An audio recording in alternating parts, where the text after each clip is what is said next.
শাহাদাতের তারিখ উপলক্ষে পরপর মজলিস হচ্ছে 13 জামাদুল আউয়াল থেকে নিয়ে 3 জামাদুল সানি পর্যন্ত।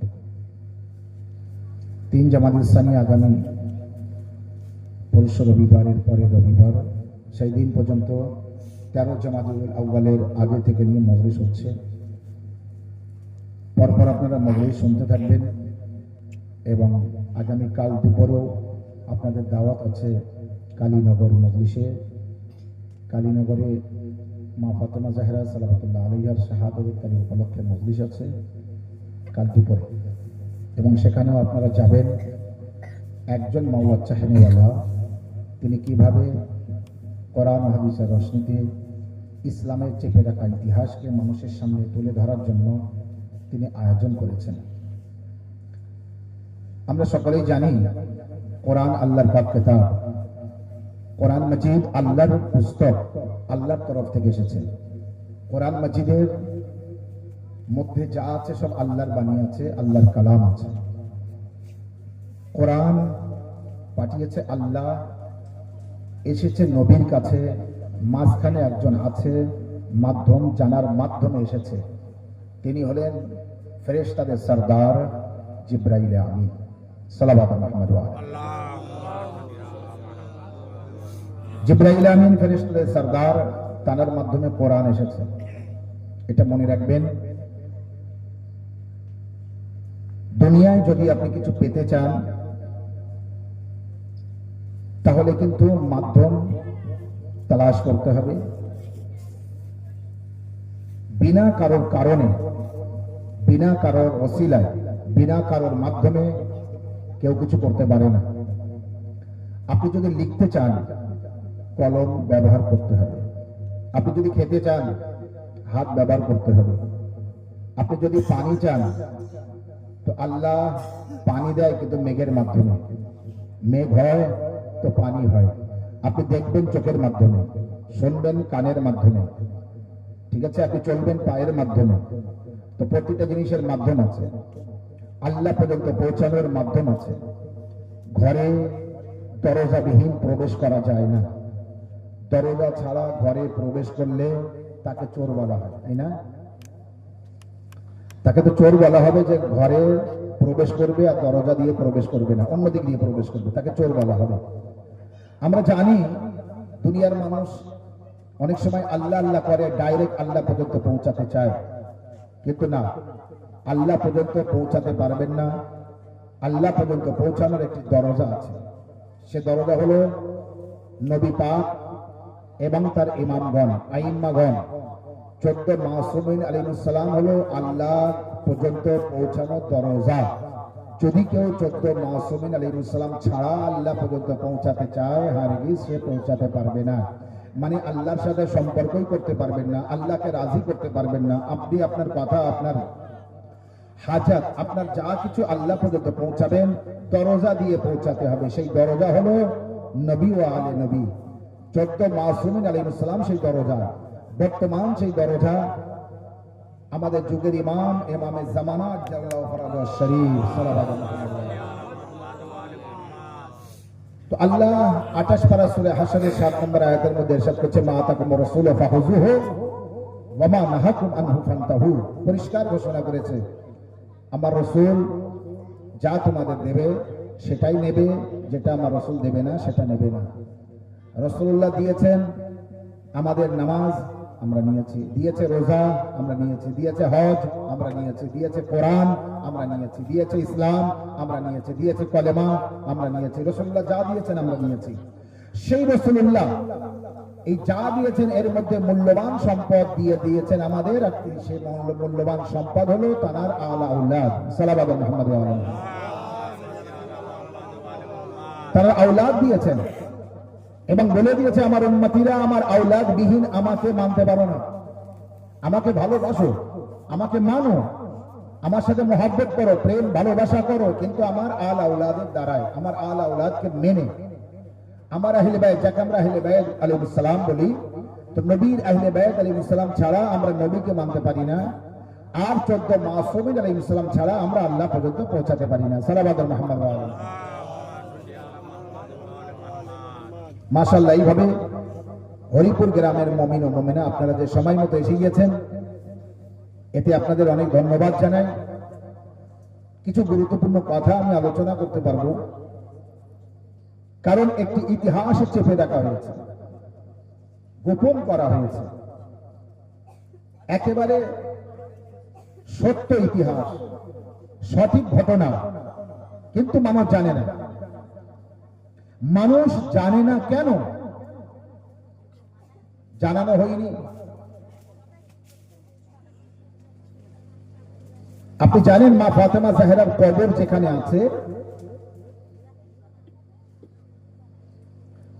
ওই যে কবরটি আছে, মাজার কবর, ওই কবরই মা ফাতেমা জাহরার, এর কোনো গ্যারান্টি নেই। হতে পারে ওই কবর, আবার হতে পারে পাশে অন্য কোনো জায়গায়।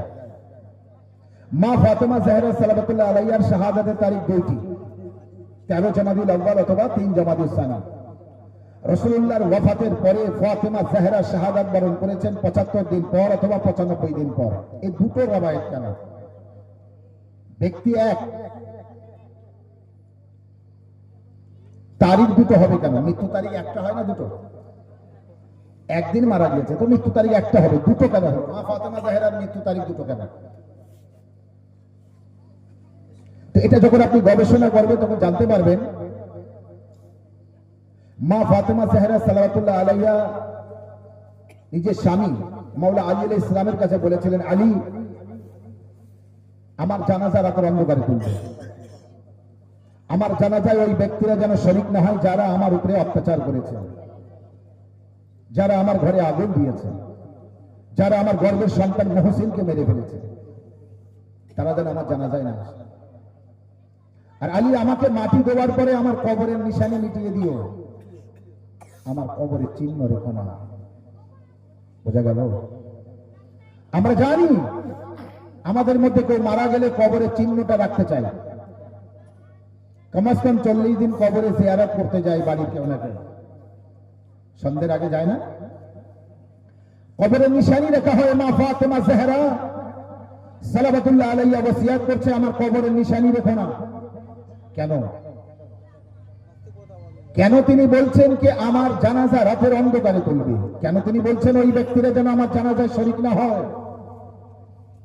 কত ব্যথা না পেলে, কত কষ্ট না পেলে তিনি নিষেধ করছেন না? নবীর মেয়ে মা ফাতেমা জাহরার জানাজা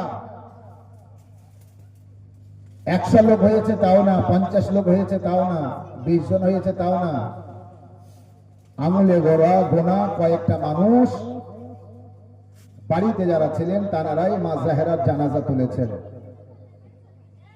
এবং রাতের অন্ধকারে যে কবর দেওয়া হয়েছে এবং কবরের নিশানি রাখা হয়নি, এই জামানার মানুষেরা নবী ও আলে নবীর সাথে সম্পর্ক রাখতে পারত না, নিষেধ থাকতো। কেমন নিষেধ?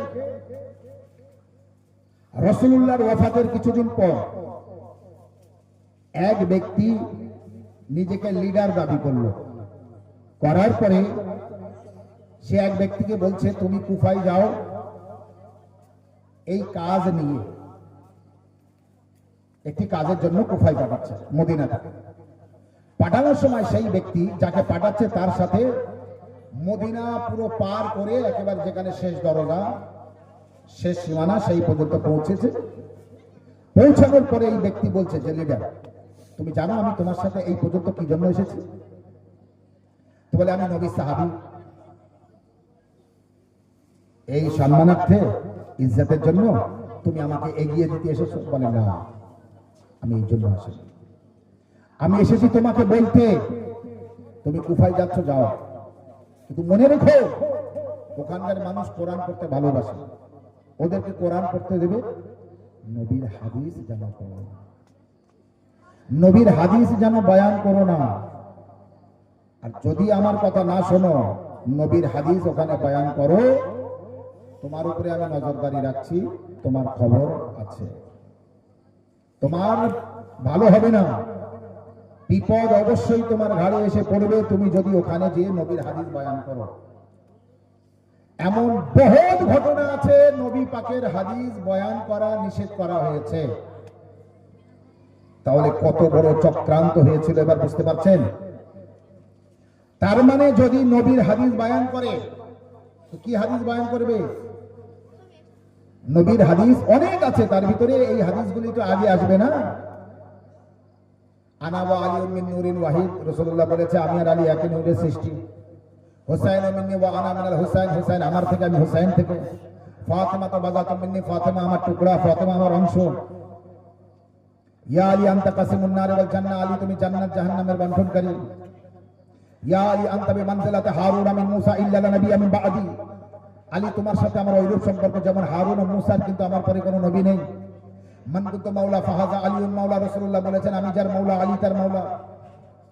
ওই ব্যক্তি জানে যদি নবীর হাদিস পড়ে তো এই সমস্ত কথা মানুষের সামনে এসে যাবে, যাতে এই কথাগুলি গোপন করা যায়, চেপে দেওয়া যায়, আহলে বায়তের ফাজাইল মানুষের সামনে না আসে, তার জন্য চাপ সৃষ্টি করা হয়েছে। নবীর হাদিস বন্ধ করার জন্য যদি চাপ সৃষ্টি করা হয় তাহলে নবীর আল আওলাদের মৃত্যু তারিখ আর এক থাকে। সালাওয়াত মুহাম্মদ ওয়া আলি মুহাম্মদ। বুঝাতে পেরেছি? কেন মা ফাতেমা জাহরার শাহাদাতের তারিখ দুটো, কেন মা ফাতেমা জাহরার কবরের ঠিকানা ঠিক নেই?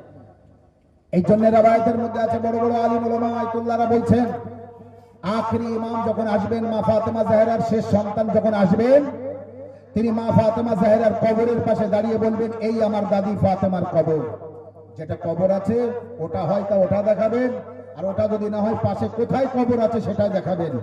এটা তো পরে ঠিক করা হয়েছে এখানে মা জাহরার কবর আছে, কিন্তু কবরের নিশানি মিটিয়ে দেওয়া হয়েছিল যাতে করে কবর থেকে মা জাহরার লাশ না তোলে। ফাতেমা জাহরার শাহাদাতের 75 দিন বা 95 দিন আগে কি দেখেছেন? বাবার ইন্তেকালের পরে 3 দিন লাশ রেখে বসেছিল, কিন্তু দাফন করার কেউ আসেনি। অবশেষে মাওলা আলী যখন 10-12 জন লোক নিয়ে রাসূলুল্লাহকে দাফন করলেন আর দাফন করে বাড়িতে আসলেন, এমন সময় দলবল ফিরে আসলো আর বলল আমরা নবীর জানাজা দাফন করব। এসে দেখলো কে দাফন করা হয়ে গেছে। এরা কোদাল বা কবর খোঁড়ার জিনিসপত্র নিয়ে কবর খুঁড়তে গেল যে আমরা কবর থেকে লাশ তুলবো, আমরা জানাজা দাফন, আবার নামাজে জানাজা পড়বো আর নিজেরা দাফন করব।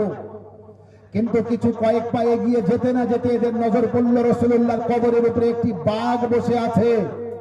তখন এদের মনে পড়ল রাসূলুল্লাহ একবার জীবনে বলেছিলেন সকলের সামনে মসজিদে আলী এমন এক দিন আসবে যেদিন তুমি সত্য বাঘ রূপ ধারণ করবে, আর সেই দিন সারা পৃথিবী তোমার সামনে আসলে তুমি তছনছ করে দেবে, ধ্বংস করে দেবে, তাদের কেউ তোমার সামনে থেকে বেঁচে যেতে পারবে না যেদিন তুমি সত্যিকারের বাঘ রূপ ধারণ করবে।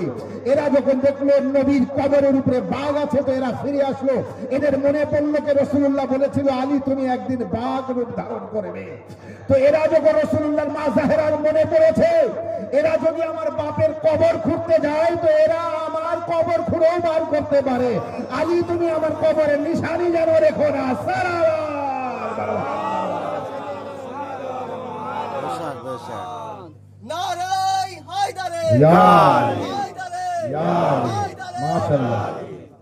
এইভাবে বহুত চক্রান্ত করা হয়েছে নবীর আলো আওলাদের উপরে। নবীজির হাদিস যদি বন্ধ করতে পারে, এক ব্যক্তি তো 500 হাদিস পুড়িয়ে ফেলেছিল, নবীর 500 হাদিস পুড়িয়ে দিয়েছে, সারা রাত ঘুম হয়নি। সকালে বললো হাদিসগুলি নিয়ে এসো, আনার পরে সব পুড়িয়ে দিল। ভাবতে পারেন এদিকে হাদিস বয়ান করতে দিচ্ছে না। অনেক রাবি ছিল, তাদেরকে চাবুক দিয়ে মারা হতো। কেন তুমি এই হাদিসটা বললে, কেন তুমি এই হাদিসটি বললে? এই করতে করতে নবী পাকের হাদিস বর্ণনা করা বন্ধ করতে করতে এমন জায়গায় গিয়েছে ওই ব্যক্তির মান্যওয়ালারা আজও সারা রাত বসে থাকবে, সব কথা হবে কিন্তু হাদিসের কথা হয় না। সালাওয়াত দেখবে হাদিস আসবে না। মা খাদিজাতুল কুবরা নিজে সবকিছু রাসূলুল্লাহকে কাছে দিয়ে দিয়েছিলেন না জানেন? যখন রাসূলুল্লাহর সাথে বিবাহ হয়েছে মা খাদিজাতুল কুবরা তখন 60,000 উট, সোনা দানা হিরে মুক্ত সম্পদ, জমি জায়গা বাগান সব আলাদা, 60,000 সব রাসূলুল্লাহকে দিলেন, নিজের সম্পদ সব রাসূলুল্লাহকে দিলেন। মা খাদিজাতুল কুবরার আপনি হাদিস পাবেন, সারা রাত শুনবেন, কিন্তু মা খাদিজাতুল কুবরার ইতিহাস পাবেন না, প্রশংসা পাবেন না, হাদিস পাবেন না। খুব কম দুই একজন ব্যক্তির মুখ দিয়ে বার হয়, বাকি বার হবে না। কিন্তু যে খুব কম সময়ের জন্য রাসূলুল্লাহ সাথে থেকেছে, তার হাদিস, তার নামের সমস্ত হাদিস আপনি বারবার শুনতে পাবেন। তার মানে কি হয়েছে? জাল হাদিস, নকল হাদিস মানুষের সামনে আনা হয়েছে, আর আসল হাদিসগুলি চেপে দেওয়া হয়েছে। হাদিস চাপতে পারো, কোরআনের আয়াত তো চাপতে পারবে না। হাদিস গোপন করা যাবে, কোরআনের আয়াত গোপন করা যাবে না। হাদিস মানা করতে পারো, কোরআনের আয়াত তো মানা করতে পারবে না, কাফির ফতোয়া এসে যাবে। যার জন্য আল্লাহ কোরআন পাকের মধ্যে বলছে, মা তাকাম রাসূল ফাখুযুহু ওয়া মা নাহাকুম আনহু ফান্তাহু। যা দেবে আমার রাসূল তাই নেবে, যা দেবে না তো সেটা নেবে না। রাসূলুল্লাহ যা দিয়েছেন তার মধ্যে সবথেকে বেশি মূল্যবান সম্পদ আমাদের যেটা দিয়েছেন, তার আল আওলাদের মহব্বত, তার খানদানের ভালোবাসা, তার খানদানের মহব্বত দিয়েছে না দেননি? আপনি শুনেছেন, কোনদিন শুনেছেন কোন মাওলানা বলেছে যখন রাসূলুল্লাহর কাছে নামাজ এসেছিল জিবরাইলের মাধ্যমে, তো রাসূলুল্লাহ উঠে দাঁড়িয়েছিলেন, আরো এগিয়ে দিয়ে নিয়ে এসেছেন নামাজটা জিবরাইলের কাছ থেকে? কোনদিন শুনেছেন যে রাসূলুল্লাহর কাছে যখন রোজা এসেছিল, রাসূলুল্লাহ উঠে দাঁড়িয়ে রোজাকে আনতে গিয়েছে জিবরাইলের কাছ থেকে? কোনদিন শুনেছেন মাওলানা সাহেবদের কাছে যখন কোরআন এসেছে, কোরআন নাযিল হয় রাসূলুল্লাহর কাছে, রাসূলুল্লাহ উঠে দাঁড়ায় এবং জিবরাইলকে সম্মান করে আর কোরআনকে সম্মানের সাথে নিয়ে নেয়? কোনদিন শুনেছেন? কিন্তু হ্যাঁ, শুনেছেন কি? যখন রাসূলুল্লাহ বসে থাকতেন আর মা ফাতেমা জাহরা আসতেন, তো রাসূলুল্লাহ উঠে দাঁড়াতেন, ফাতেমা জাহরার দিকে এগিয়ে যেতেন, ফাতেমা জাহরা নিকটে আসলে ফাতেমা জাহরার হাতে চুম্বন দিয়ে যেখানে রাসূলুল্লাহ বসে থাকতেন সেই জায়গায় জাহরাকে বসিয়ে পাশে রাসূলুল্লাহ বসতেন। সাল্লাল্লাহু আলাইহি মুহাম্মদ ওয়া আলি মুহাম্মদ। মাশাআল্লাহ মাশাআল্লাহ। কেন হাদিস পড়া বন্ধ করেছে এবার বুঝতে পারছেন? হাদিস পড়তে দিলে তো এই হাদিসটা পড়বে না। আয় খবরদার, কুফায় যাচ্ছ যাও, হাদিস যেন পড়ো না। আবার ওকে বোঝাচ্ছে কিভাবে, ওনাকে যে ওখানকার লোক কোরআন পড়তে পছন্দ করে, ওদের কোরআন পড়তে দিও, খবরদার তুমি যেন হাদিস বলো না। হাদিস বললে কোরআন আর হাদিস মিলে যাবে, আমরা বুঝতে পারবো না। রাসূলুল্লাহর একটাই মুখ, এই মুখ দিয়ে হাদিসও বার হয়েছে, এই মুখ দিয়ে কোরআনের আয়াতও বার হয়েছে, কিন্তু রাসূলুল্লাহ বলে দিয়েছে এটা আল্লাহর কালাম আর এটা আমার কালাম। আল্লাহর কালাম আর রাসূলুল্লাহর কালাম যে রাসূলুল্লাহ মিলিয়ে দেয়নি, আলাদা করে দিয়েছে। পাবলিক সেটা এক করতে পারে?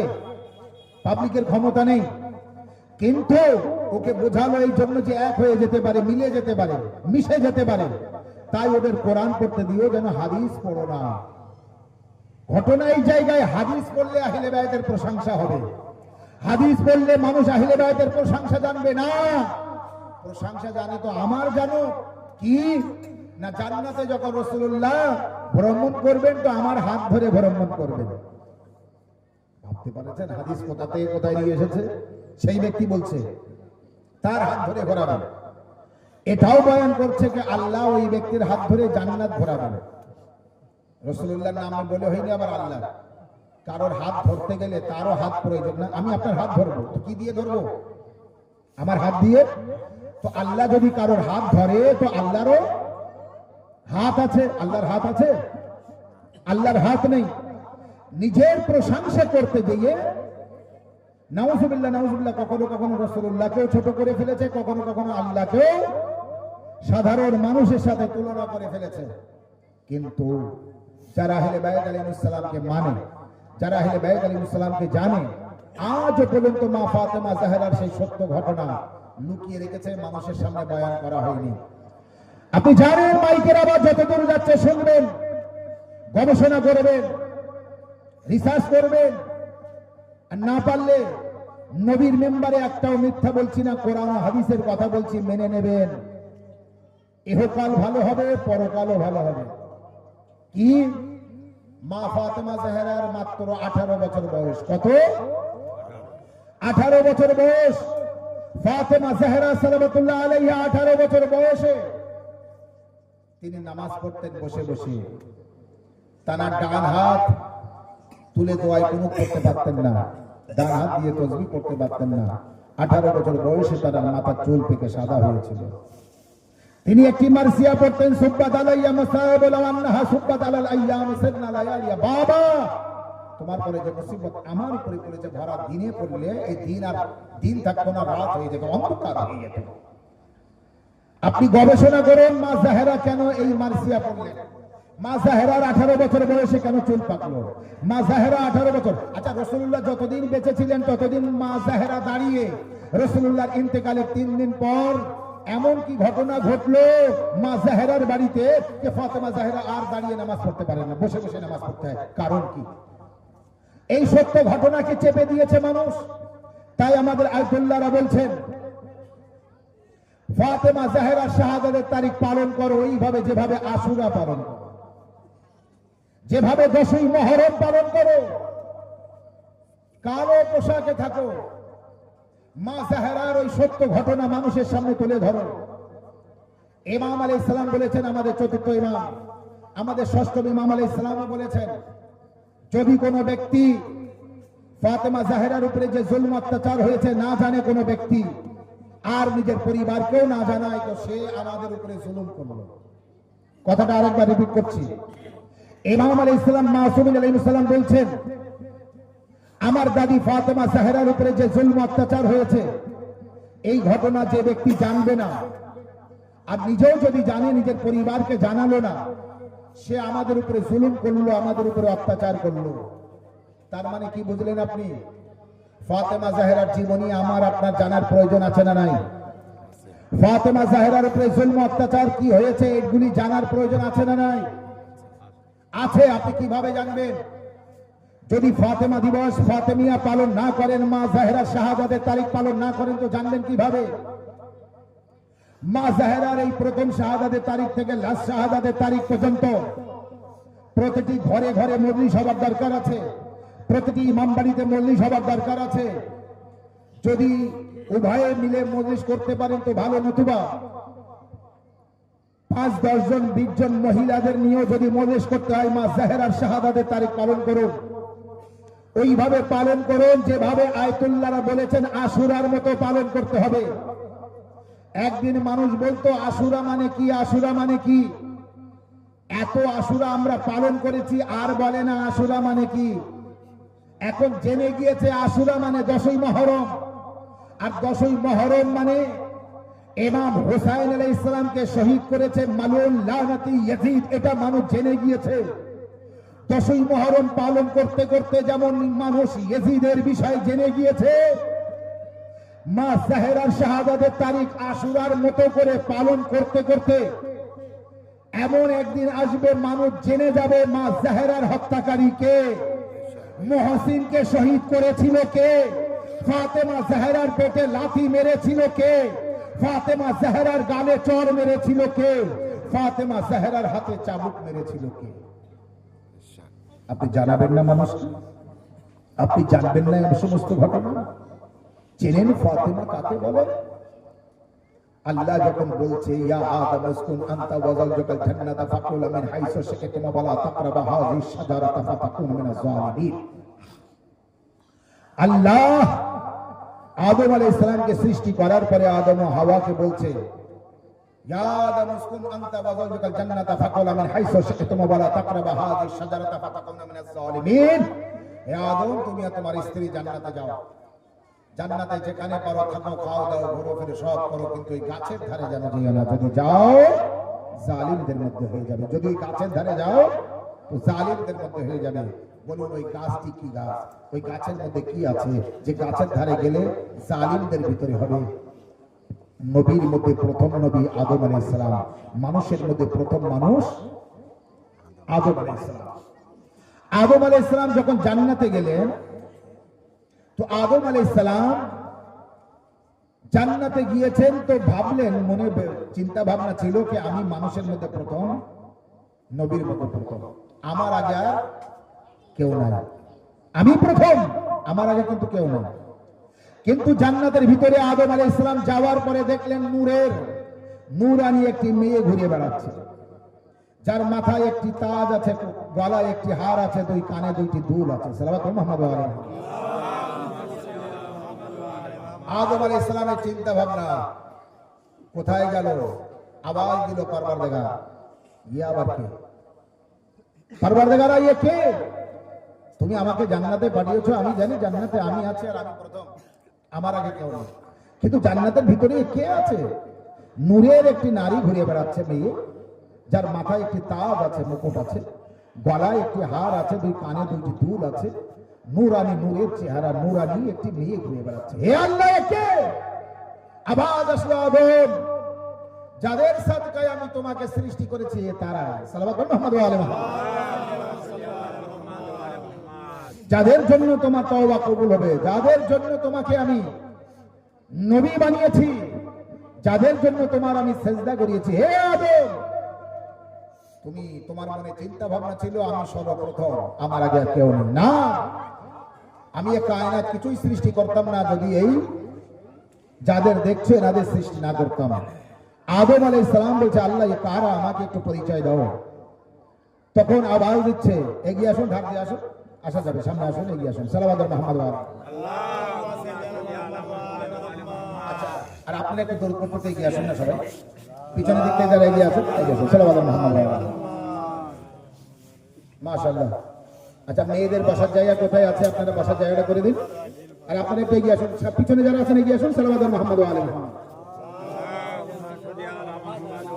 সবাই মিলে জুড়ে সালাওয়াত করুন। হয়নি, পিছন থেকে সালাওয়াতের জোর হয়নি। সালাওয়াত। বাচ্চারা, যুবকরা একটু জোরে সালাওয়াত। হরিপুর গ্রাম, এত বড় গ্রাম আর এতটা মানুষ, আপনারা দরুদ পড়বেন এমন ভাবে যেন আরশে মুআল্লা পর্যন্ত আওয়াজ যায়। সালাওয়াত মুহাম্মদ ওয়া আলি মুহাম্মদ। মাশাআল্লাহ। আল্লাহ আপনাদের ভালো রাখুক, সুস্থ রাখুক, শাদ ও আবাদ রাখুক। সবাই ভালো থাকবেন, সুস্থ থাকবেন। তো আদম আলাইহিস সালাম বলছে, আল্লাহ কারা? আল্লাহর আওয়াজ আসলো, আদম, তুমি যে নূরানি একটি মেয়েকে দেখতে পাচ্ছ, আখিরি নবীর মেয়ে মা ফাতেমা জাহরা সালাওয়াতুল্লাহ আলাইহা। সালাওয়াত মুহাম্মদ। ওনার মাথায় যে তাজ দেখছো, উনি হচ্ছে আখিরি নবী, ওনার পিতা শেষ নবী মুহাম্মদ মুস্তাফা সাল্লাল্লাহু আলাইহি ওয়া আলিহি ওয়াসাল্লাম। ওনার গলায় যে হার দেখছো, ওনার স্বামী, আমার ওলি, আমার শেরে খোদা আলী ইবনে আবি তালিব আলাইহিস সালাম। সালাওয়াত। ওনার দুই কানে দুইটি দুল দেখতে পাচ্ছ, ওনার দুই সন্তান হযরতে ইমামে হাসান ও হযরতে ইমামে হুসাইন আলাইহিস সালাম। সালাওয়াত।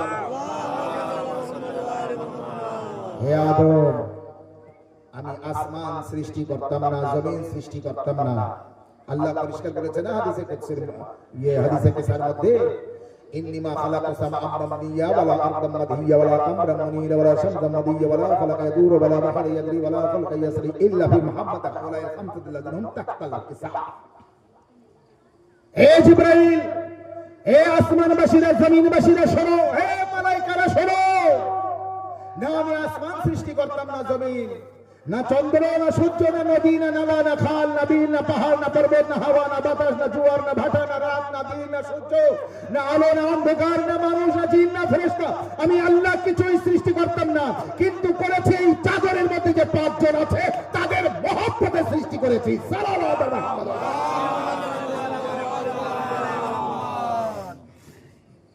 বোঝা গেল? ये दुनिया सृष्टि होते ना यदि पाक पंचतन अलैहिस्सलाम सृष्टि ना होते। ভুল করি না আমরা দুনিয়ায় কাউকে অতটা ভালোবাসি না যত পাক পঞ্চতনকে ভালোবাসি। বুঝতে পারিনি? পিছনে আপনারা বুঝতে পারেননি, উত্তর দেননি কেন? ভালো কথা শুনলে সুবহানাল্লাহ বলুন, মাশাআল্লাহ বলুন, মুখ দিয়ে আপনার জাহির করুন। আমরা দুনিয়ায় কাউকে অতটা ভালোবাসি না যত পঞ্চতন পাক আলাইহিস সালামকে ভালোবাসি। আল্লাহর পরে সবথেকে বেশি জানাদের ভালোবাসি পঞ্চতন পাক আলাইহিস সালামকে। কোনো সন্দেহ আছে? কোনো সন্দেহ নেই। কেন ভালোবাসি? আল্লাহ বলছে যে আমিও পঞ্চতনকে ভালোবাসি, এ আমার বান্দারা তোমরাও পঞ্চতনকে ভালোবাসো। আল্লাহ কাদের ভালোবাসে? पंजतन পঞ্চতন পাক আলাইহিস সালামকে।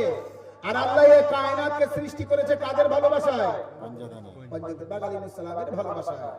আপনি ভোরবেলা উঠে ছোটেন, কত দুপুরে কি বিকেলে কি রাত্রে বাড়িতে আসেন, আবার তারপরে দিন ছোটেন, কত কষ্ট করেন, পরিশ্রম করছেন, খেয়ে না খেয়ে বাড়ি গাড়ি এটা কাদের জন্য করছেন?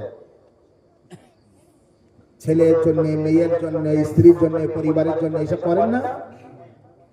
আল্লাহর ছেলে মেয়ে স্ত্রী মা বাপ কেউ আছে? কেউ না। আল্লাহ কাদের মহব্বতে সবকিছু করেছে? পঞ্চতন পাক আলাইহিস সালামের মহব্বতে। আল্লাহ যদি পঞ্চতনকে ভালোবাসে তো আপনি ভালোবাসবেন না?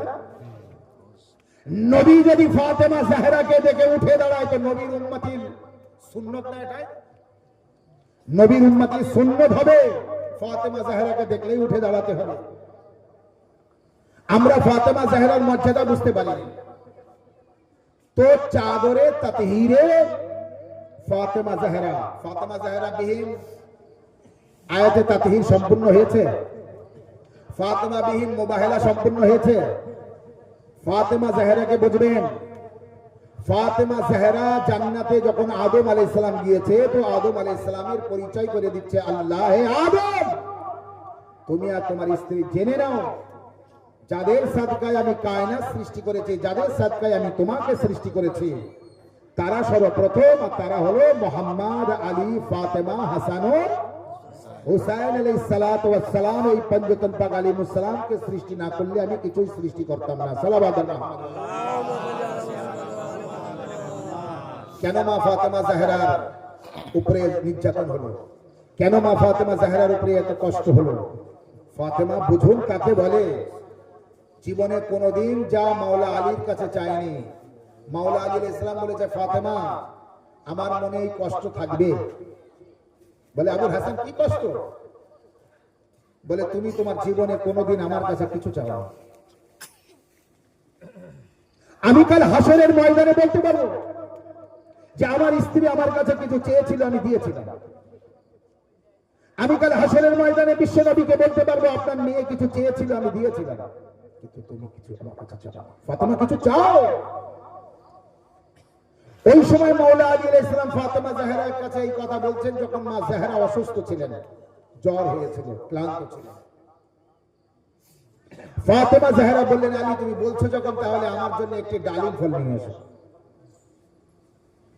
তাই মাওলা আলী আলাইহিস সালাম বাইরে গিয়েছিলেন ডালিম ফলের জন্য, কিন্তু কাছে কোনো পয়সা নেই। কাজ খুঁজলেন ইহুদিদের বাগানে। কাজে মুসলমান, আপনি বারবার শুনেছেন না ইহুদিদের বাগানে মাওলা আলী কাজ করতেন? আচ্ছা বলুন আরবে মুসলমান ছিল না? তাহলে ইহুদিদের বাগানে কাজ কেন করতেন? সালাওয়াত। সালাওয়াত করতে বললে সামনে 500 জন পরে আর পিছনে সব চুপ থাকে। সালাওয়াত। মজলিস ফাঁকি দেওয়া মজলিস পড়লে হবে না, দরুদও ফাঁকি দেওয়া পড়লে হবে না। আরেকবার সালাওয়াত। একটাই মজলিস যেহেতু আর বেশিক্ষণ পড়বো না, যে 3.5-4 ঘন্টা পড়বো তাও পড়বো না, চেষ্টা করবো 1 ঘন্টার ভিতরে শেষ করা। আর 1 ঘন্টার ভিতরে শেষ করবো তার মানে 35 মিনিট হয়ে গিয়েছে। তার মানে এইবার আমি মুসাইবে গেলে বসে যাবে। তাহলে একটু মুসাইবে যাই। 35 মিনিট হয়ে গেছে, আপনারা বুঝতে পেরেছেন? আমি বুঝতে পারিনি কিভাবে 35 মিনিট হয়ে গেল। এখনো 35 মিনিট হবে, তাও আপনারা বসে থাকেন। যেহেতু মা বোনেরা রাস্তায় খালি জায়গা আছে, বাইরে কুয়াশা লাগবে, তো আমি চেষ্টা করবো দ্রুত শেষ করার জন্য আমার কথা। সালাওয়াত মুহাম্মদ। মা ফাতেমা জাহরার বিষয় বলছিলাম। কোন কথা বলছিলাম? ডালিম। ইহুদিদের বাগানে কাজ করতেন মাওলা আলী। কি জন্য? কারণ আপনি শুনেছেন রাসূলুল্লাহর ওয়াফাতের পর কি ঘটনা ঘটেছে? রাসূলুল্লাহ জীবিত থাকাকালীনও ঘটেছে। মাওলা আলী আলাইহিস সালামকে রাসূলুল্লাহ এমন কিছু ফজিলাত দিয়েছে, এত কিছু গুরুত্বপূর্ণ পদ দিয়েছে যেটা কিছু মানুষের সহ্য হতো না এবং হয়নি। প্রচন্ড রাগ ছিল। খাইবারের দিনে আলম নেবে পায়নি, রাগ। মা ফাতেমা জাহরার সাথে বিবাহ করবে, হয়নি রাত।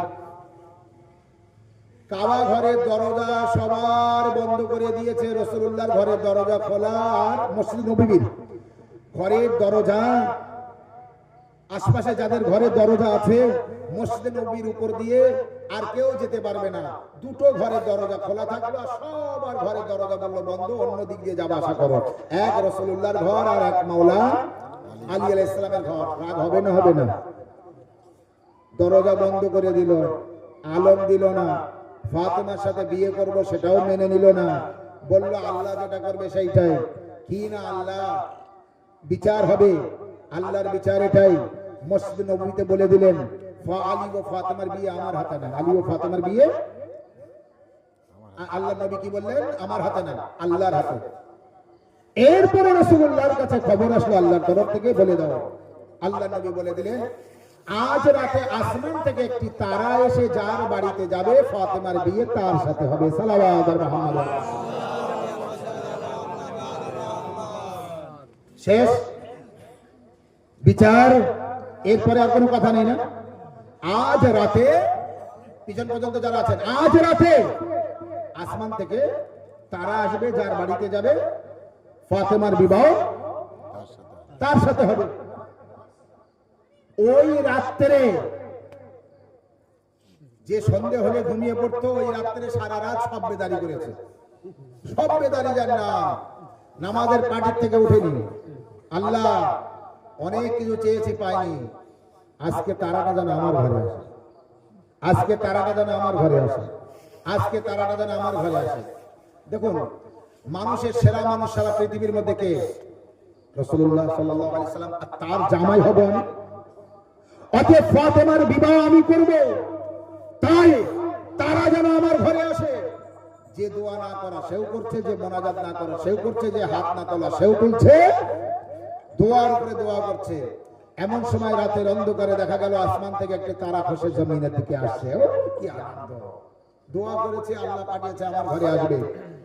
কিন্তু ওই তারাটা সোজা আসেনি, পুরো মদিনার অলিগলিতে উপরে ঘুরেছে, চক্কর দিয়েছে। যেন কেউ বলে না কখন এসেছিল আমি দেখিনি। সালাওয়াত মুহাম্মদ আলাইহি। তাই আগে মদিনার সবার বাড়ির উপরে তারা চক্কর দিয়েছে, দেখে নে আমি এসেছি। ফাতেমার বিয়ে কার সাথে হবে দেখ।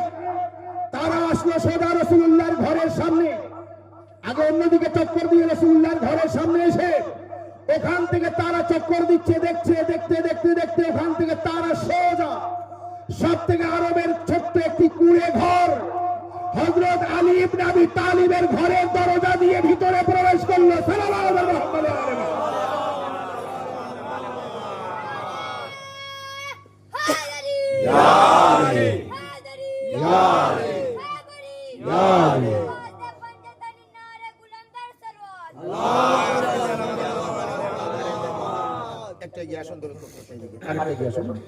আসতে পারছে না সবাই, বাইরে বসতে পারে না। সালাওয়াত মুহাম্মদ আলী মুহাম্মদ। একটু ভিতরে এখনো জায়গা আছে, ভিতরে আসবে যারা আসছে সব ভিতরে আসবে। সালাওয়াত মুহাম্মদ আলী। তারা কোথায় আসলো? মাওলা আলী আলাইহিস সালামের ঘরে। আচ্ছা, তারা বলো না ঘর বলো? আমি আর দুনিয়ার সাথে উদাহরণ দিলাম না, তারার সাথে কোনো তুলনাই হবে না, কোনো বাড়ির, কোনো রাজ্যের। এই দুনিয়ার এত বড়, অত বড় তারা এই ঘরের দরজা দিয়ে ঢুকলো কিভাবে? সেই কথা ওই রকম হবে সেংড়ার মধ্যে সালাওয়াত। কিন্তু জানেন এ ঘরের দরজা এমনই দরজা।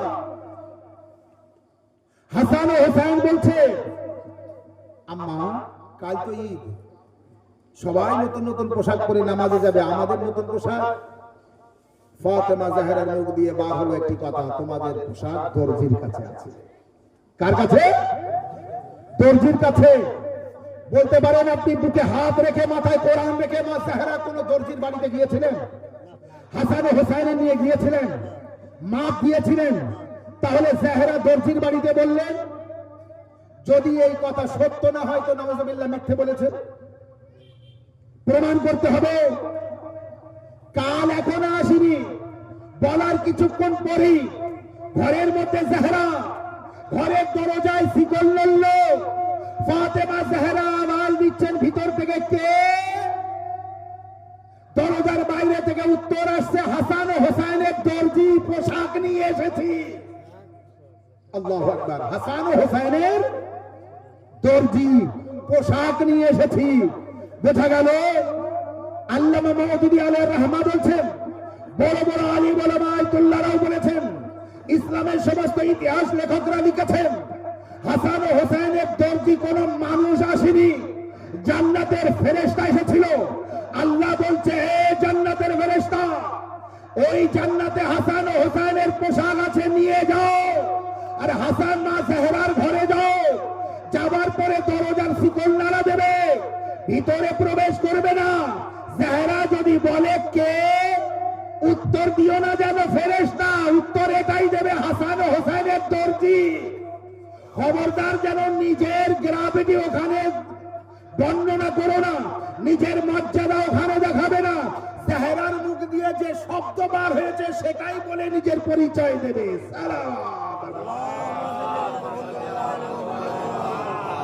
ये ঘরের দরজা আলাদা দরজা। ফেরেশতা আসে দর্জি সেজে। মারিয়ামের জন্য জান্নাত থেকে খাদ্য আসতো। মারিয়ামের জন্য, হযরত মারিয়াম ঈসা নবীর মায়ের, মারিয়ামের জন্য জান্নাত কোথা থেকে খাদ্য আসতো? ফল আসতো, বিভিন্ন প্রকারের ফল জান্নাত থেকে। আর মৌলা আলী, মা ফাতেমা, হাসান হোসেন পিজ্জা রোজা রেখেছেন, ইফতার করতে বসেন। আর ইফতারের সময় ফকির পরপর 3 দিন ইফতার করতে বসে। আচ্ছা, আমাদের দেশে, আমাদের বাড়িতে ফকিররা আসে দিনের বেলা না রাত্রে? দিনের বেলা। ইয়ে আলী আলাইহিস সালামের বাড়িতে 3 দিন ইফতার করছে, আর ইফতারের সময় ফকির কোথা থেকে আসলো? সূরা দেহের পড়ুন, আপনি বুঝতে পারবেন। বা ইউতিমুনা তাআম আলা হুব্বিহি মিসকিনা ওয়া ইয়াতীমা ওয়া আসীরা। আল্লাহর মহব্বতে তারা খাদ্য দেয়, খাদ্য খাওয়ায় মিসকিনকে, ইয়তীমকে আর কয়েদিকে। 3 দিন এসেছে। প্রথম দিন বলছে আমি মিসকিন, আমি ফকির। দ্বিতীয় দিন এসে বলছে আমি ইয়তীম। তৃতীয় দিন এসে বলছে আমরা কয়েদি, আমি কয়েদি, খুব ক্ষুধার্ত, কিছু দেবেন? রুটি নিয়ে সব চলে গেল। আল্লামা মাওদুদী আলাইহির রহমা বলছে, এই পরপর 3 দিন যে এসেছিল, এ কোনো মানুষ না, জান্নাতের ফেরেশতা। সাল্লাল্লাহু আলাইহি মুহাম্মদ। ভাবতে পারেন মারিয়াম ও ফাতেমার মধ্যে পার্থক্য বহুত আছে। তার মধ্যে একটি পার্থক্য মারিয়াম তাকে বলে যে জান্নাতের খাদ্যের অপেক্ষায় থাকে, আর ফাতেমা তাকে বলে যে জান্নাতের ফেরেশতা যার ঘরের খাদ্য নেওয়ার অপেক্ষায় থাকে।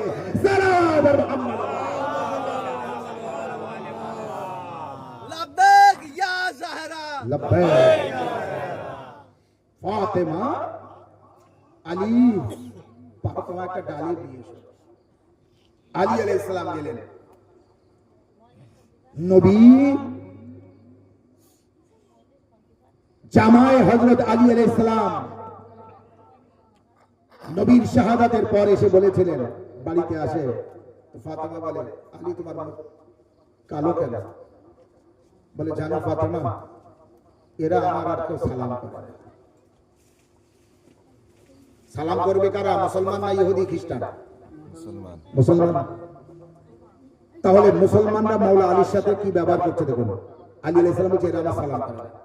কিছুদিন পরে আবার মাওলা আলী আলাইহিস সালাম বাড়িতে আসলেন, মুখটা কালো। আলী, আবুল হাসান তোমার মুখ কালো কেন? বলে, ফাতেমা গজব হয়ে গেল। বলে, কি? বলে, আমি সালাম করতাম, ওরা উত্তর দিত না, ওরা আমাকেও সালাম করে না, আর এখন আমি যে সালাম করছি আমার সালামের উত্তর দিচ্ছে না। যারা মাওলা আলীকে সালাম করে না, যারা মাওলা আলীর সালামের উত্তর দেয় না, তারা মাওলা আলীকে কাজে নেবে। এই কারণে মাওলা আলীকে ওরা কাজে নিত না। তাই মাওলা আলী কাদের কাছে কাজ খুঁজতে যেতেন? ইহুদিদের কাছে। এবার বোঝাতে পেরেছি? ইহুদিদের কাছে। বারবার আপনি শুনবেন মাওলানা সাহেবরা বলে, ইহুদিদের বাগানে মাওলা আলী পানি তুলতেন, খেজুর গাছের গোড়ায় পানি তুলে দিতেন, জল দিতেন, কিছু জব দিত। তাই ওই দিনও গেলেন, ডালি মানবে, পয়সা নেই, কাজ করে কিছু নিল, নিলেন, নেওয়ার পরে বাজারে বিক্রি করে যা হলো ওটা নিয়ে এবার ডালিম খুঁজতে গেলেন। এক ব্যক্তির কাছে পেলেন, পয়সা দিয়ে অর্থ দিয়ে যা দিলেন, দেওয়ার পরে একটি ডালিম নিয়ে আসলেন। ডালিমটা নিয়ে আসছিলেন মা জাহেরার জন্য, কারণ তিনি কোনোদিন বলেননি, মাওলা আলী বলার পরে তিনি আজ চেয়েছেন। দেখুন আজব দৃশ্য, রাস্তা দিয়ে যাচ্ছেন, একটা ফকির ছটফট করছে। মাওলা আলী জিজ্ঞাসা করলেন কি হলো? বলে আমি একটু ক্ষুধার্ত। বলে কি চাই? বলে আমার একটু কিছু খেতে দেবেন? মাওলা আলী আলাইহিস সালাম ডালিম ফলটা 4টে ফালি করলেন, এক ফালি তাকে দিলেন। সে বলল আর একটু যদি হতো। মাওলা আলী আর আধখানা তাকে দিয়ে দিলেন। সে অসুস্থ, তাহলে আর 2 ফালি আছে, 2টো ভাগ আছে, দিয়ে যাচ্ছেন। কিছু দূর যাওয়ার পরে আবার একটা ফকির রাস্তার উপরে। ফকির আর আসার সময় পায় না আজকে, চিন্তা করো। মাওলা আলী জিজ্ঞাসা করলেন কি হলো? বলে একটু ক্ষুধার্ত আছে, আমার কিছু দেবেন খেতে? আর আধখানা তাকে দিলেন। সে বলছে আর একটু যদি হতো। মাওলা আলী আলাইহিস সালাম বাকিটাও তাকে দিয়ে দিলেন।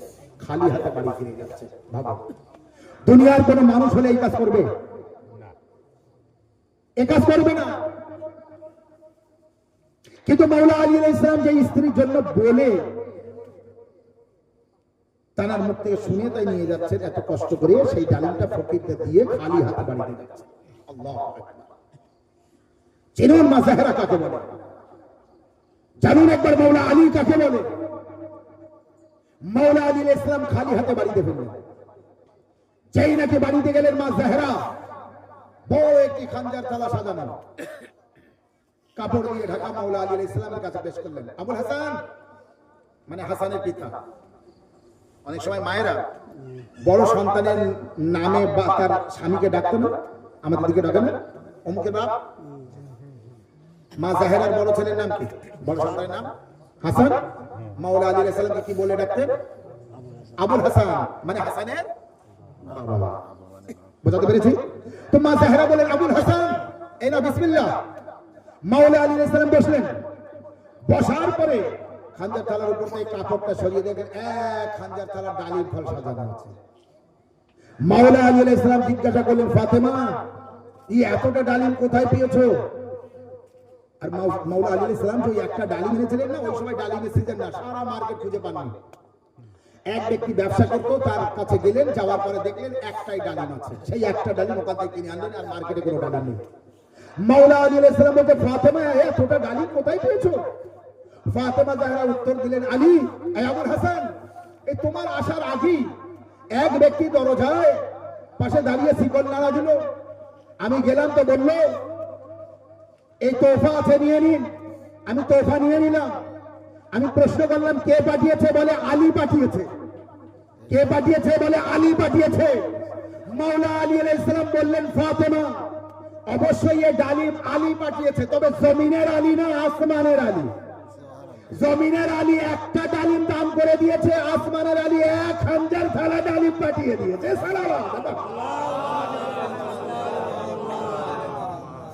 আল্লাহু আকবার। 1 ঘন্টা হয়ে গেছে মনে হয়, এই না? আর 1 মিনিট বাকি আছে না? 1 ঘন্টা হলো, 1 ঘন্টার বেশি হয়ে গেছে। তাহলে না, মনে হচ্ছে 1 ঘন্টা হয়ে গেছে। এবার একটু মসজিদে যেতে হবে। অনেকে খুব চুপচাপ মজলিস শুনছে, কোনো উত্তর দিচ্ছে না। আর আমি মজলিস পড়ি, একটু যেন উত্তর দেয়। 55 মিনিট হয়ে গেছে ক্যামেরায়, আর তার 5 মিনিট আগে আমি পড়েছিলাম, অতএব 1 ঘন্টা হয়ে গেছে। আমি ঘড়ি দেখেছি। সালাওয়াত আল্লাহ। এবার বুঝলেন ফাতেমা জাহরা কাকে বলে? মর্জিয়ে পরওয়ারদিগার। দুনিয়ার কোন মানুষ যেন মা জাহরার সাথে নিজে তুলনা না করে। আল্লাহর কসম করে বলছি, যে কিরে কাটে না, আমি যে কিরে কেটে বলছি, দুনিয়ার কোন নারী জান্নাতে যেতে পারবে না মা জাহরা রাজি না থাকে। ফাতেমা জাহরার অনুমতি না পেলে কোন নারী জান্নাতে যেতে পারবে না। কোন নারী জান্নাতে যেতে পারবে না। দুনিয়ার মধ্যে যত নারী যাবে জান্নাতে, ফাতেমা জাহরার মর্জি বা প্রয়োজন আছে, ফাতেমা জাহরার ইচ্ছা প্রয়োজন আছে, ফাতেমা জাহরার অনুমতি প্রয়োজন আছে। আর দুনিয়ার মধ্যে কোন পুরুষ জান্নাতে যেতে পারবে না, হাসান হোসেনের অনুমতির প্রয়োজন আছে। আর দুনিয়ার কোন মানুষ জান্নাতের দরজার পাশেই যেতে পারবে না যতক্ষণ মাওলা আলীর সই না থাকবে। সালাওয়াত ইয়া আলী, ইয়া আলী।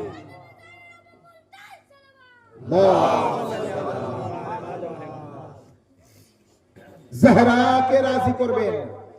কি কাজ করলে ফাতেমা জাহরা রাজি, সেই কাজ করবেন। যে কাজ করলে মা জাহেরা অসন্তুষ্ট সে কাজ যেন জীবনেও করবেন না।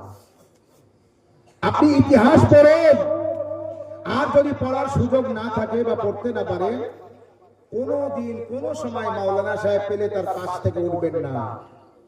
মানুষের মা জাহেরার একটু জীবনী বলুন না, মানুষের মা জাহেরার একটু কষ্টের কথা বলুন না। যদি আপনি নিজেকে পাল্টাতে চান, যদি নিজেকে পরিবর্তন করতে চান, যদি কেউ ভুল পথ থেকে সঠিক পথে যেতে চান, যদি কেউ নিজের সামনের রাস্তা উজ্জ্বল দেখতে চান, তো মা জাহেরার জীবনী পড়বেন, মা জাহেরার জীবনী জানবেন।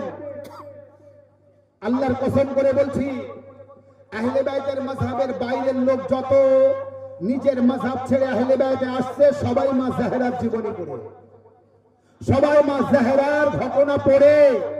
সে যেখানে থাকতো সেখানে আর থাকবে না যদি মা জাহেরার ঘটনা শুনে। আচ্ছা আপনি বলুন তো, আমার আপনার নবীকে অপমান করলে আমরা তাকে মানবো? কোরআনকে অপমান করলে তাকে মানবো? তাহলে নবী বলছে ফাতেমা আমার টুকরা, ফাতেমা আমার অংশ, আমি নবী তো নবুবতের অংশ ফাতেমা, আমি রাসূল তো রিসালাতের অংশ ফাতেমা।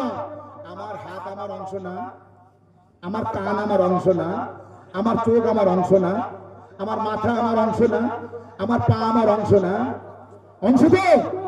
রাসূলুল্লাহ বলছে ফাতেমা আমার অংশ। তো সেই রাসূলুল্লাহকে কষ্ট দিলে, রাসূলুল্লাহকে অপমান করলে যদি তাকে না মানতে পারি, তো ফাতেমা জাহরাকে যদি কেউ কষ্ট দেয় তাকে মানা যাবে?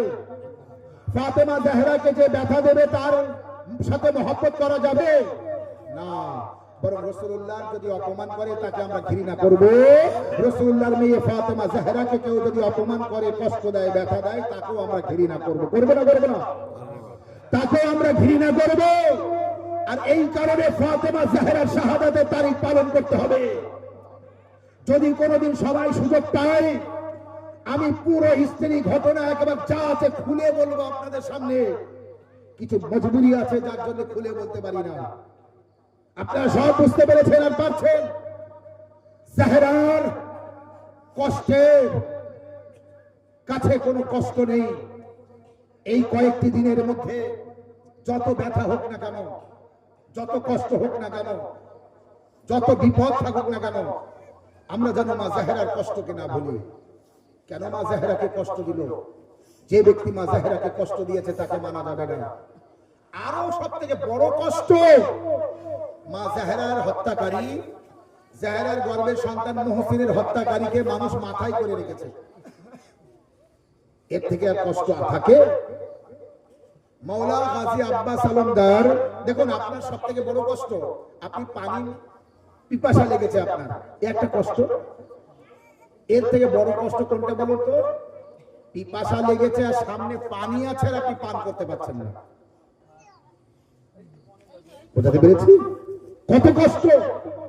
ঠিক এইরকম কষ্ট যে ব্যক্তি জালিম, যে ব্যক্তি অত্যাচারী, যে ব্যক্তি মা জাহেরার কালে চড় মারল, যে ব্যক্তি ফাতেমা জাহেরার পেটে লাথি মারল, যে ব্যক্তি ফাতেমা জাহেরার গর্ভের সন্তান মুহসিনকে, মুহসিন নাম রাসূলুল্লাহ আগাম রেখে গিয়েছিলেন যে ফাতেমা তোমার গর্ভে যে সন্তান আছে তার নাম আমি রেখে যাচ্ছি মুহসিন, হাসান হুসাইন আর মুহসিন।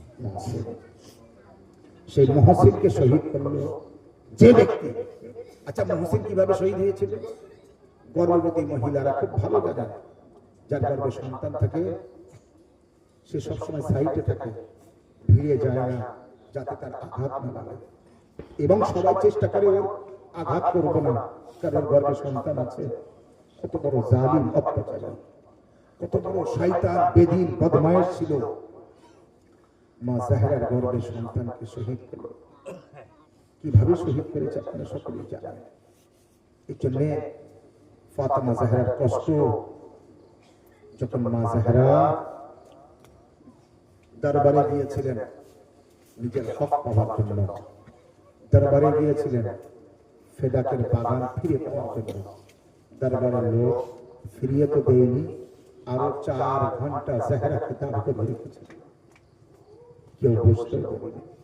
ফাতেমা জাহেরাকে দেখে রাসূলুল্লাহ উঠে দাঁড়াতেন, নিজের জায়গায় বসিয়ে তারপরে বসতেন। সেই ফাতেমা জাহরাকে 4 ঘন্টা দাঁড় করিয়ে রেখেছে। আরো একের পর এক মা জাহরার কথাকে মিথ্যে প্রমাণ করছে, মা জাহরাকে অপমানের উপর অপমান করছে, বেইজ্জতি করছে। অবশেষে জাহরা আলী, হাসান, হুসাইন আর উম্মে আইমানকে নিয়ে ঘরে ফিরে আসছে। কিন্তু যখন 4 ঘন্টা দাঁড়িয়ে থাকার পরে ঘরে ফিরে আসছিলেন না, আচ্ছা বাবু, ভাই, মা, বোনেরা, আমি খুব কষ্টের কথা বলছি, যদি আপনি বুঝে থাকেন চোখের পানি ধরে রাখতে পারবেন না। ফাতেমা জাহরা যখন ঘরে ফিরে আসছেন, তার মেয়ে হযরত যায়েনব সালামুল্লাহ আলাইহা দেখে বলছেন, ও বৃদ্ধা মহিলা, কে তুমি আমার মায়ের ঘরে আসছো? মা ফাতেমা জাহরা বললেন, যায়েনব, আমাকে চিনতে পারছো না? আমি তোমার মা ফাতেমা। আল্লাহ কোন কষ্ট না দিক আপনাদের মা জাহরার কষ্ট ছাড়া। ফাতেমা জাহরা বললেন, যায়েনব, আমি তোমার মা ফাতেমা জাহরা। জনাবে যায়েনব সালামুল্লাহ আলাইহা বললেন, মা, আম্মা, একটু আগে তুমি যখন গিয়েছিলে তোমার কোমর সোজা ছিল, এখন কোমর কেন ভেঙে গিয়েছে, সামনে ঝুঁকে গিয়েছে? আম্মা, যখন গিয়েছিলে তোমার মাথার চুল কালো ছিল, এখন সাদা কিভাবে হলো? ফাতেমা জাহরা বললেন, কে যায়েনব, আমার বাবার দরবারের দরবারীরা আমাকে যে কষ্ট দিয়েছে, আমার কোমর ঝুঁকে গিয়েছে। যায়েনব, আমার মাথার চুল আমাকে এত কষ্ট দিয়েছে, মাথার চুল সাদা হয়ে গিয়েছে।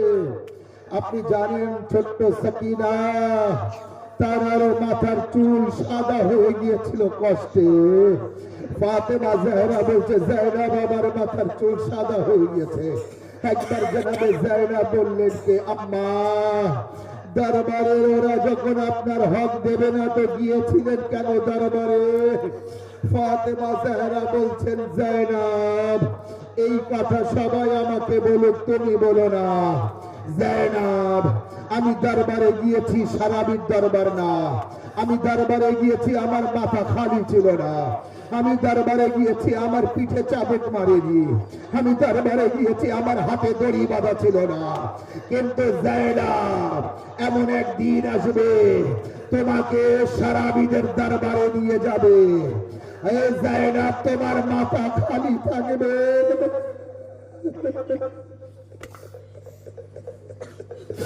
যায়েনব তোমার পিঠে চাবুক মারবে।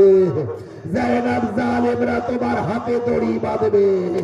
যায়েনব, সারাবিরা তোমাকে দেখে তামাশা করবে। যায়েনব, এই প্রশ্ন সবাই করুক, তুমি করো না।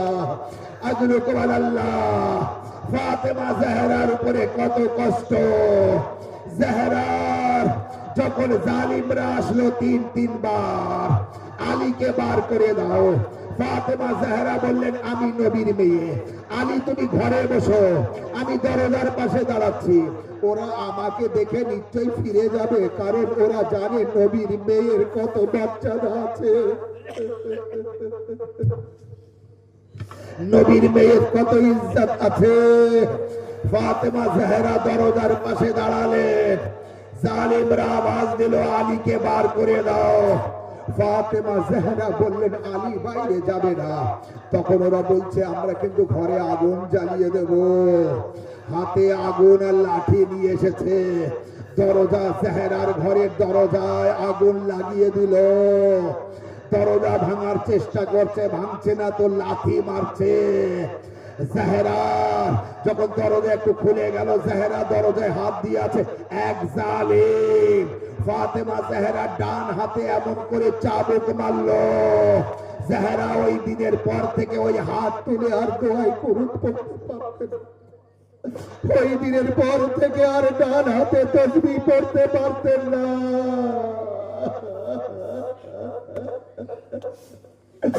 আজরু কমান আল্লাহ, ফাতেমা জাহরা দরজার পাশে দাঁড়িয়ে নিষেধ করছে, তোমরা এ কি করছো? তোমরা ঘরে আগুন দিও না। এ ঘরে জান্নাতের বাদশা হাসান হুসাইন আছে।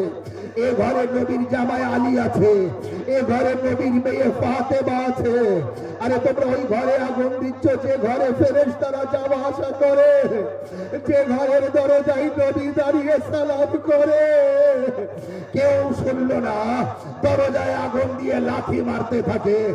এক সময় জ্বলন্ত দরজা ভেঙে জাহরার উপরে পড়ে। ফাতেমা জাহরা এদিকে দেওয়াল, এদিকে দরজা, মাঝখানে ফাতেমা জাহরা আওয়াজ দাঁড়ো। দরজার দেওয়ালের মাঝখানে জাহরা পিষে যায়।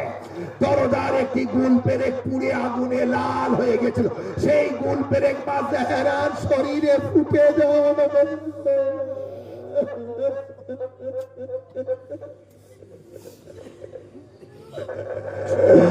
যারা জমিনে পড়ে যায়, দরজায় পড়ে যায়। যারা এক জালিম পেটে লাথি মারে, সন্তান মহসিন মারা যায়। আওয়াজ দেয় পিজ্জা, আমার ধরে তোলো, আমার মহসিন আর বেঁচে নেই। আমার মহসিন শহীদ হয়ে গিয়েছে। যারাকে যখন পিজ্জা ধরে তোলেন, যারা বসে থাকে নবীর কবরের দিকে মুখ করে বসে বসে কাঁদে আর বলে, বাবা, হে বাবা, দেখো তোমার উম্মতিরা আমাকে কিভাবে মারছে। বাবা, আমার গর্বের সন্তানকে এরা মেরে ফেলেছে।